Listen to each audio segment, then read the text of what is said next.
COVID-19 को राष्ट्रिय अद्यावधिक विवरण लिएर म डाक्टर जागेश्वर गौतम यहाँ उपस्थित भएको छु। सांकेतिक भाषामा सागर सुवेदीले साथ दिइरहनु भएको छ। आज अतिथिको रूपमा स्वास्थ्य सेवा विभाग परिवार कल्याण महाशाखाका बाल स्वास्थ्य तथा खोप शाखाका प्रमुख डाक्टर झलक गौतम यहाँ उपस्थित हुनुहुन्छ। र विश्वमा कोभिड-19 को अवस्थालाई चाहिँ हेर्दा संक्रमित भएकाको संख्या जम्मा 2,49,20,024 छ र मृत्यु भएकाको संख्या 8,41,486 र निको भएकाको संख्या 1,73,03,818 छ। नेपालमा पनि निको हुनुभएको व्यक्तिहरूको जम्मा संख्या 20,555 छ। सक्रिय संक्रमितको संख्या 16,578। होम आइसोलेसनमा रहनुभएका व्यक्तिहरूको संख्या 6,445। संस्थागत आइसोलेसनमा रहनुभएका व्यक्तिहरूको संख्या 10,145। गत 24 घण्टामा डिस्चार्ज हुनुहुनेहरूको संख्या 313 र कोरोना ठिक भई डिस्चार्ज हुनुभएका व्यक्तिहरूको प्रतिशत 55% छ। र यसरी कोरोना संक्रमितहरूको उपचारमा खटिनुभएका चिकित्सक, नर्स, स्वास्थ्य कर्मीहरू, अन्य शुभेच्छुकहरू सबैलाई हामी धन्यवाद दिन चाहन्छौँ। आजसम्म आरटीपीसीआर परीक्षणको संख्या 6,69,626 छ र आज गरिएको आरटीपीसीआर परीक्षणको संख्या 10,971 र क्वारेन्टाइनमा रहनुभएको संख्या 8,035 छ। र प्रदेश अनुसार सक्रिय संक्रमितहरूको संख्या यस प्रकार रहेको छ। प्रदेश 1 मा संस्थागत आइसोलेसनमा रहनु भएको संख्या प्रदेश 1 मा 1,222, प्रदेश 2 मा 1,924, बागमती प्रदेशमा 4,155, गण्डकी प्रदेशमा 467, प्रदेश 5 मा 1,140, कर्णाली प्रदेशमा 408 र सुदूरपश्चिम प्रदेशमा 829 गरी जम्मा 10,145 र होम आइसोलेसनमा रहनुभएको संख्या प्रदेश 1 मा 427, प्रदेश 2 मा 3,847, बागमती प्रदेशमा 1,632, गण्डकी प्रदेशमा 18, प्रदेश 5 मा 389, कर्णाली प्रदेशमा 17, सुदूरपश्चिम प्रदेशमा 115 गरी जम्मा 6,445 जना हुनुहुन्छ। हामीलाई 2 वटा कल सेन्टरबाट 8,061 वटा कल प्राप्त भएका छन्। यसपछि म प्रदेश तथा जिल्ला अनुसार आरटीपीसीआर पोजिटिभ को नतिजा बताउन गइरहेको छु। प्रदेश 1 मा इलाममा 1 जना, झापामा 20 जना, धनकुटामा 19 जना, मोरङमा 31 जना, सङ्खुवासभामा 3 जना र सुनसरीमा 24 जना। प्रदेश 2 मा धनुषामा 49, पर्सामा 73, बारामा 21, महोत्तरीमा 26, रौतहटमा 5, सप्तरीमा 2, सर्लाहीमा 83 र सिराहामा 22। बागमती प्रदेशमा काठमाडौँमा 155, काभ्रेपलाञ्चोकमा 19, चितवनमा 57, दोलखामा 1, धादिङमा 9, भक्तपुरमा 12, ललितपुरमा 19, मकवानपुरमा 9 र सिन्धुपाल्चोकमा 1। यसै गरी गण्डकी प्रदेशमा कास्कीमा 3, नवलपरासी पूर्वमा 23, लमजुङमा 29, अनि प्रदेश 5 मा कपिलवस्तुमा 2, गुल्मीमा 1, दाङमा 19, नवलपरासीमा 10, बाँकेमा 20, रूपन्देहीमा 16।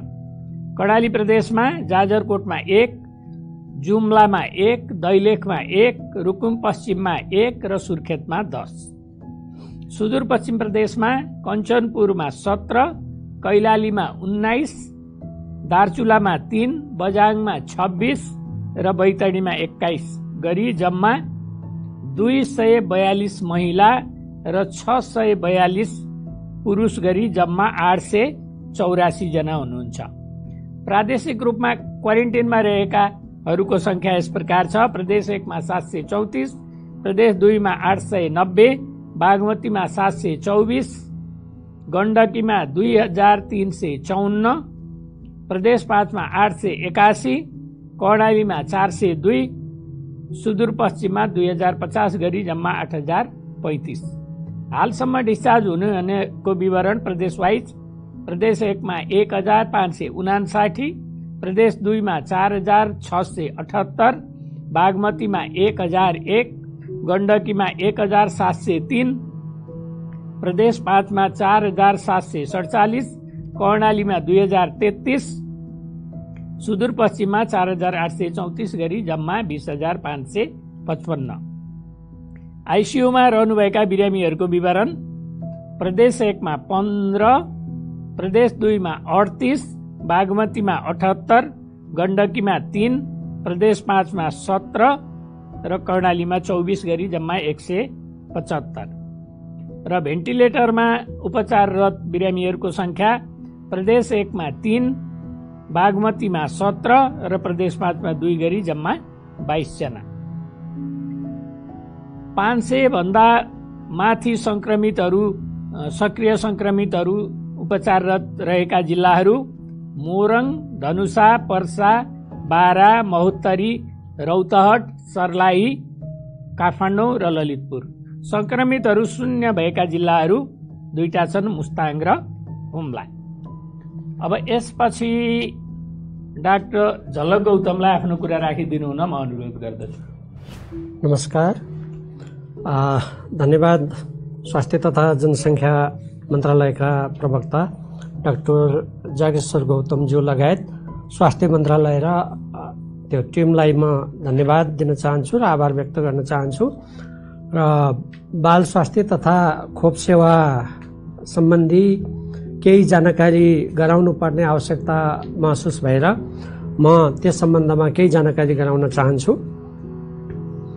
सर्वप्रथम त हामीले खोप किन दिन्छौँ भनेर हामीले जानकारी राख्नु उपयुक्त हुन्छ।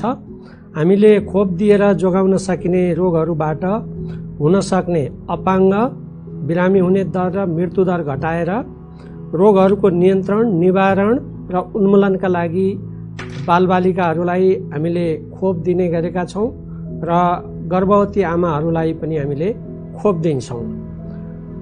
हामीले खोप सेवा 2034 सालबाट सुरु गरेर अहिले हामीले 12वटा एन्टिजेन अथवा 12वटा रोगको विरुद्धमा हामीले हाम्रा 6,20,000 भन्दा बढी बालबालिकाहरूलाई नियमित खोप सेवा दिने गरेका छौँ र हामीले 6,20,000 बालबालिकाहरूलाई खोप मुखबाट 2वटा खोप, पोलियो र रोटा भाइरस विरुद्धको खोप र सुईको माध्यमबाट 6वटा खोप दिने गरेका छौँ, जसले गर्दा क्षयरोग, पोलियो, लहरे खोकी, भ्यागुते रोग, धनुष्टङ्कार, hepatitis, pneumonia, meningitis, rubella, Japanese encephalitis लगायत पोलियो लगायतका रोगहरूबाट हाम्रा बालबालिकाहरूलाई जोगाउन सकिन्छ,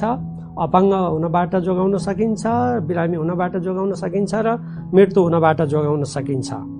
यसै वर्ष हामीले हाम्रो नियमित खोप सेवामा नयाँ खोप सेवा सुरु गर्यौं, रोटा भ्याक्सिन सुरु गरेका छौं र अहिले राष्ट्रिय खोप कार्यक्रममा हामीले सरसफाई प्रवर्धनको कार्यक्रम पनि सँगसँगै सुरु गरेका छौं।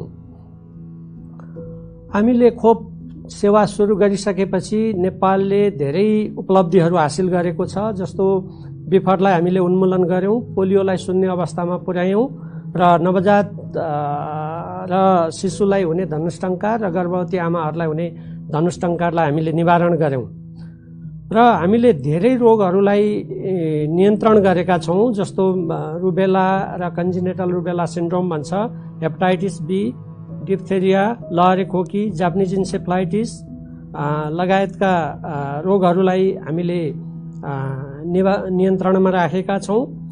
र नेपाल सरकारले सन् 2000 सम्ममा दादुरालाई निवारण गर्ने र पोलियोलाई उन्मूलन गर्ने लक्ष्य लिएको छ र हामीले दिने खोपहरू निशुल्क छन्, प्रभावकारी छन् र गुणस्तरीय छन् र यी खोपहरूले जीवनको रक्षा गर्छन्।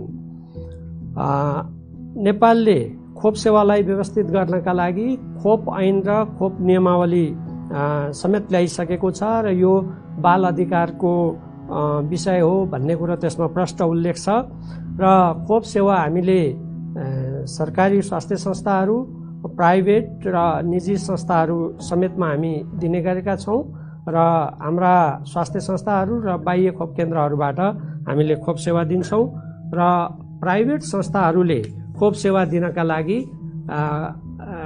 प्राइभेट संस्थाहरू दर्ता भएर त्यो सेवा दिनुपर्ने हुन्छ। अब यो कोभिडको महामारी र नियमित खोप सेवाको सन्दर्भमा म केही सूचनाहरू राख्न चाहन्छु।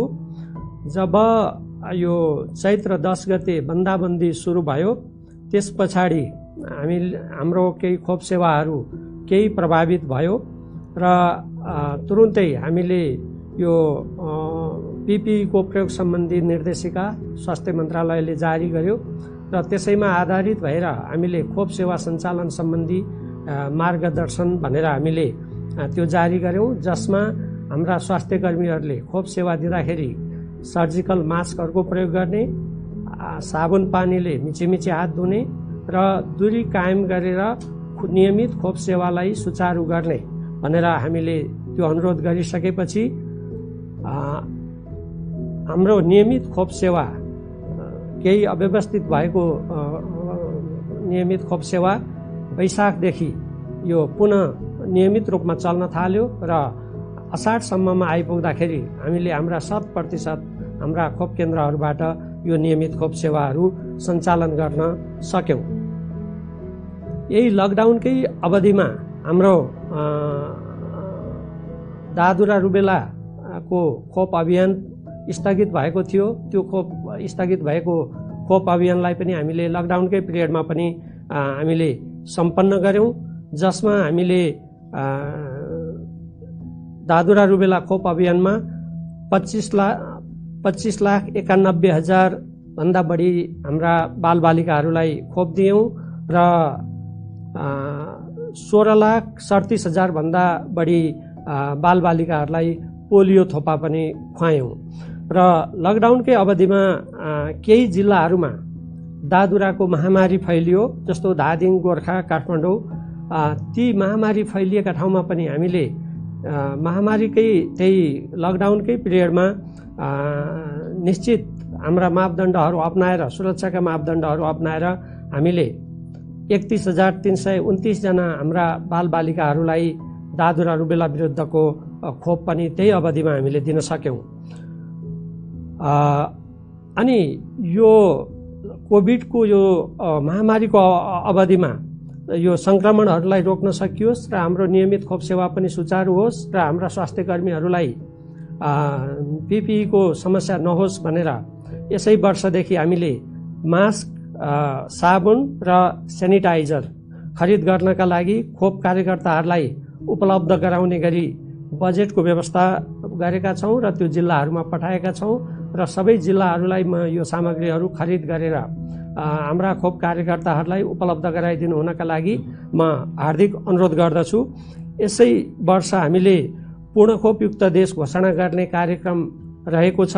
हाम्रा करिब 86 वटा नगरपालिकाहरूलाई पूर्ण खोपयुक्त पालिका घोषणा गर्न बाँकी छ र त्यो अभियानमा हामी अहिले लागेका छौं र नियमित खोप सेवाका लागि आवश्यक खोप र खोपजन्य सामग्रीहरूको अभाव हुन दिने छैनौं र त्यो अभाव हुन नदिनका लागि हामीले खोप र खोपजन्य सामग्रीहरूको बहुवर्षीय खरिद योजना पास गरेर त्यो खरिद प्रक्रियामा त्यो गइसकेको छ र असहज अवस्था भए पनि स्थानीय तह र प्रशासनसँग समन्वय गरी वैकल्पिक योजना बनाएर खोप सेवा नियमित रूपमा सञ्चालन गर्नुपर्ने हुन्छ र कतै बालबालिकाहरू छुटेको भए हामीले खोजेर खोप दिनुपर्ने व्यवस्था गर्नुपर्छ र त्यो म हाम्रा स्वास्थ्य कार्यालयहरू, स्वास्थ्य संस्थाहरू र हाम्रा सबै स्वास्थ्य कर्मीहरूलाई अनुरोध गर्न चाहन्छु। र अहिले यो अवस्थामा, असहज अवस्थामा पनि हाम्रो बाल स्वास्थ्यसँग सम्बन्धित कुनै पनि सेवाहरू रोकिएका छैनन् र नवजात शिशु र बालबालिकामा हुने कुनै पनि स्वास्थ्य सम्बन्धी खतराका चिन्हहरू जस्तै नवजात शिशुहरूले दूध चुस्न नसक्ने, ज्वरो आउने, सास लिन कठिन हुने, पखाला, घाउ खटिरा लगायतका जति पनि खतराका चिन्हहरू देखा परेमा ढिलाइ नगरिकन नजिकको स्वास्थ्य संस्थामा लगी उपचार र सल्लाह लिनुपर्ने हुन्छ। त्यसका लागि म सम्पूर्ण अभिभावकज्यूहरूलाई हार्दिक अनुरोध गर्न चाहन्छु। नवजात शिशुहरूलाई यसै वर्षदेखि हामीले भिटामिन के को सुई दिँदैछौँ र जसले बालबालिकामा हुने घाउ चोटपटकबाट हुने रक्तस्रावलाई रोक्दछ र यो बजेट प्रदेश आपूर्ति केन्द्रमा हामीले पठाइसकेका छौँ र म प्रदेश आपूर्ति केन्द्रलाई त्यो भिटामिन के खरिद गरी यसै वर्षदेखि प्रयोगका लागि जिल्लाहरूमा अनि माताहतका स्वास्थ्य संस्थाहरूमा पठाइदिनका लागि म हार्दिक अनुरोध गर्दछु। र हामीसँग खोपको बहुवर्षीय खोप योजना छ। यो योजनाले केही नयाँ खोपहरू हाम्रो नियमित खोप तालिकामा थप गर्दै जाने निर्देश गरेको छ। सोही अनुसार यस वर्ष हामीले रोटा खोप थप गरेर गएका छौँ र अब आगामी वर्ष केही वर्षभित्रमै हामीले महिलाहरूको, पाठेघरको मुखको क्यान्सर विरुद्धको खोप HPV को लागि हामीले प्रक्रिया अगाडि बढाउँदैछौँ र निकट भविष्यमै हामी यो खोप फेरि नयाँ नियमित खोप तालिकामा हामी सुरु गर्ने नेपाल सरकारको लक्ष्य रहेको छ। र यी नयाँ खोप सुरुवात गर्नका लागि गाभी ग्लोबल भ्याक्सिन एलायन्सले हामीलाई सहयोग गरेको छ र त्यो निरन्तर त्यो सहयोग रहन्छ भन्ने हामी विश्वास गर्छौँ। र त्यो गाभीले भ्याक्सिन खरिदको लागि लजिस्टिक अनि क्यापासिटी जस्तो स्वास्थ्य कर्मीहरूको तालिम, कोल्ड चेन क्यापासिटी आदिमा सहयोग गर्ने गरेको छ। र खोपका मुख्य विकास साझेदारहरू WHO र युनिसेफ छन् र WHO र युनिसेफको सहयोग हामीले निरन्तर पाइराखेका छौँ र आगामी केही वर्षभित्रै हामीले टाइफाइड र HPV खोप सुरु गर्ने कुरा अघि मैले भनिसकेको छु।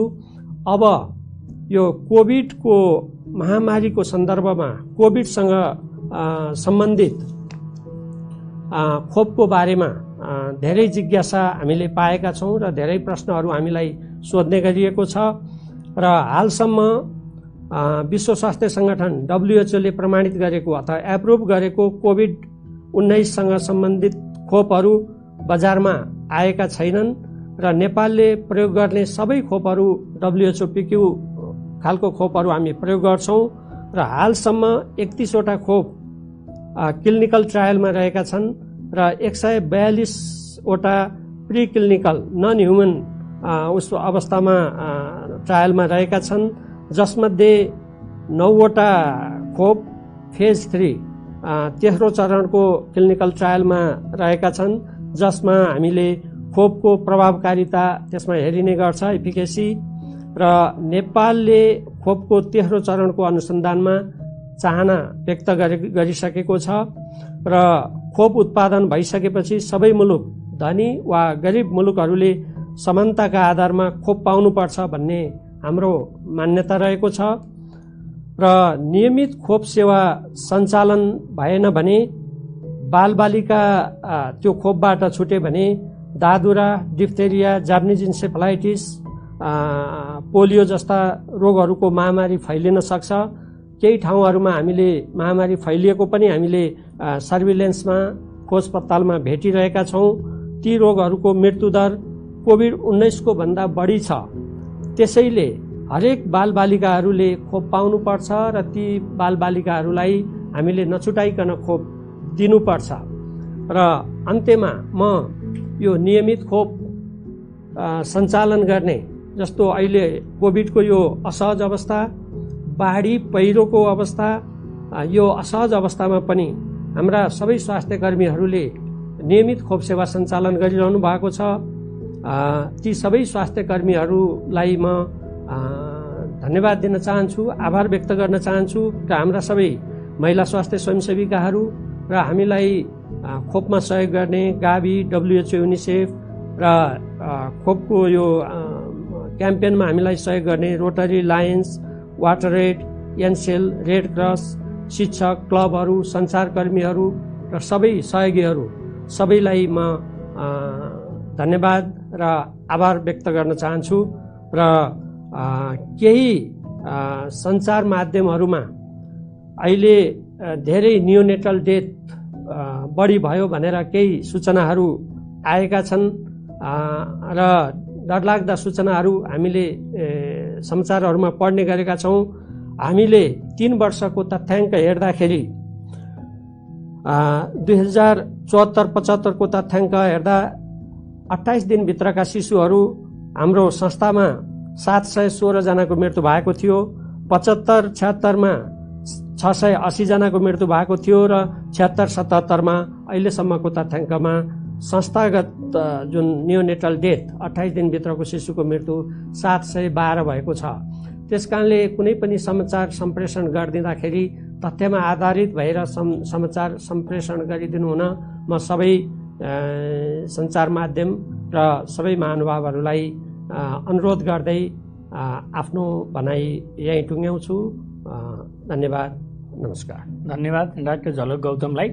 आज मैले भएको RT-PCR को परीक्षणको सङ्ख्या चाहिँ मा अलिकति गल्ती हुन गएकोले भुल सुधार गर्न चाहन्छु। त्यो सङ्ख्या हो 11,516। यो अनुसार बुझिदिनु हुन अनुरोध गर्दछु। जानकारी छ, हिजो आज कोभिड पहिचानका लागि PCR परीक्षण गर्न धेरै भनसुन गर्ने गरिएकोमा मन्त्रालयको ध्यानाकर्षण भएको छ। PCR परीक्षण कोभिड-19 को अचूक औषधि होइन। यो समाजमा संक्रमण कतातिर जाँदैछ, जोखिममा भएका वा लक्षण भएका व्यक्तिहरूमा चाँडो पत्ता लगाई व्यवस्थापन गर्न र संक्रमणको चाँडो पहिचान गरी संक्रमणको चक्र रोक्नको लागि गर्नुपर्ने हुन्छ। भएका स्रोत साधनको समुचित प्रयोग गर्नु हामी सबैको कर्तव्य हो।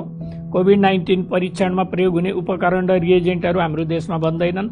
यसका लागि निकै ठूलो धनराशि विदेशीले गर्छ भन्ने सबैले बुझौं र आवश्यकताका आधारमा मात्रै परीक्षण गर्ने गरौं र सोही अनुसार निशुल्क रूपमा सरकारले नै परीक्षण गर्ने व्यवस्था गरेको छ। शंकास्पद बिरामीहरू, कन्ट्याक्ट ट्रेसिङमा परेका व्यक्तिहरू, निश्चित समुदायमा अनुसन्धान प्रयोजनका लागि नमुना परीक्षण सरकारले निशुल्क गर्दै आएको छ। कसैले आफू खुसी गर्न चाहनुहुन्छ भने शुल्क तिरेर गर्न सक्ने व्यवस्था पनि मिलाइएको छ। तर अनावश्यक रूपमा धेरै परीक्षण नगर्नु, नगराउनु हुन, नआत्तिनु हुन सबैमा अनुरोध गरिन्छ।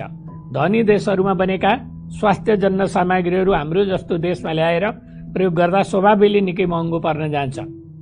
त्यसमा पनि हालको कोभिडका परीक्षणका सामग्रीहरू संसारभरि माग भइरहेको छ, महँगा छन् र अभाव पनि छ। नेपालमा हालसम्म 6.5 लाख भन्दा बढी व्यक्तिहरूको परीक्षणबाट 37,000 को हाराहारी व्यक्तिहरूको संक्रमण पोजिटिभ पहिचान भएको अवस्था छ। हामीले त्यसै पनि अड्कल गर्न सक्छौं कि कति धेरै रकम परीक्षणमा खर्च भइरहेको छ। अब अनुरोध छ, स्वास्थ्य तथा जनसङ्ख्या मन्त्रालयले कोभिड-19 को जोखिम रहेको स्थानमा बसोबास गर्ने व्यक्तिहरूलाई लक्षित गरी परीक्षणको दायरा फराकिलो बनाएको छ। अहिलेको अवस्थामा संक्रमण दर दिन प्रतिदिन वृद्धि हुँदै गएको अवस्था छ। यसको प्रभाव अग्रपंक्तिमा रहेर सेवा प्रदान गर्ने चिकित्सक, नर्स, स्वास्थ्य कर्मीहरू, सुरक्षा कर्मीहरू, अन्य कर्मचारी, सवारी चालक तथा सहयोगीहरू लगायतका समाजका हरेक तह र तबकाका, विशेष गरी घना बस्तीहरूमा बस्ने आवजावत गर्ने स्थानहरूमा यो रोग देखा परेको छ। कोभिड-19 संक्रमण पुष्टि भइसकेपछि संक्रमण अन्य व्यक्तिहरूलाई सर्न नदिनका लागि अलग्गिएर बस्नुपर्छ, आइसोलेसनमा बस्नुपर्छ, जसले गर्दा संक्रमणको चक्रलाई रोक्न सकिन्छ भन्ने हामी सबैलाई थाहा भइसकेकै छ। अप्ठ्यारो परेकालाई स्वास्थ्य संस्थाहरूमा ठाउँ उपलब्ध गराउन समेत तपाईँ हामी लक्षण नभएका व्यक्तिहरू सम्भव भएमा घरमै आइसोलेसनमा अलग्गिएर बस्दा, खानपिन बसोबासका हिसाबले र मानसिक रूपमा समेत घरमै छ भन्ने भएर चाँडो निको हुने वातावरण बन्दछ। रोगका लागि सबैभन्दा महत्त्वपूर्ण कुरा भनेको राम्रो खानपान र आत्मबल नै हो, जुन आफ्नै घरको वातावरण धेरैभन्दा धेरै उपलब्ध हुने गर्छ। त्यस्तै सामान्य लक्षण भएकाहरूलाई आइसोलेसन सेन्टर र कोभिड अस्पतालमा भर्ना गरी निगरानीमा राख्ने गरिएको छ। यसरी आइसोलेसनमा बस्दा चिकित्सक तथा स्वास्थ्य कर्मीको प्रत्यक्ष अप्रत्यक्ष सरसल्लाह एवं सम्पर्कमा रहिरहनु पर्ने हुन्छ। उहाँहरूले तपाईँ हाम्रो आत्मबल बढाउने काममा का अतिरिक्त कुनै समस्या भएमा त्यसको समाधानको उपायहरू पनि गर्ने गर्नुहुन्छ। र यसका साथै आज दुःखद खबरहरू पनि छन्। आज 12 जनाको निधन भएको छ। निधन हुनेमा 3 जना महिला हुनुहुन्छ। पाल्पाको 30 वर्षीय एक महिला र काठमाडौँको 51 वर्षीय एक महिला र भक्तपुरको 62 वर्षीय एक महिला, 3 जना महिला। र पुरुषहरूमा पर्साको 48 र 39 वर्षीय 2 पुरुष, सिराहामा 84 वर्षीय एक पुरुष, गोर्खामा 38 वर्षीय एक पुरुष, कास्कीमा 58 वर्षीय एक पुरुष, काठमाडौँमा 83 वर्षीय एक पुरुष, ललितपुरमा 72 वर्षीय एक पुरुष र अर्को 61 वर्षीय एक पुरुष गरी 2 जना र भक्तपुरमा 82 वर्षीय एक पुरुष गरी 9 जना र जम्मा 12 जनाको निधन भएको छ। र अहिले निधन हुनेको संख्या 207 पुगेको छ र यो चाहिँ संक्रमित हुनेहरूमध्ये 0.55% हो।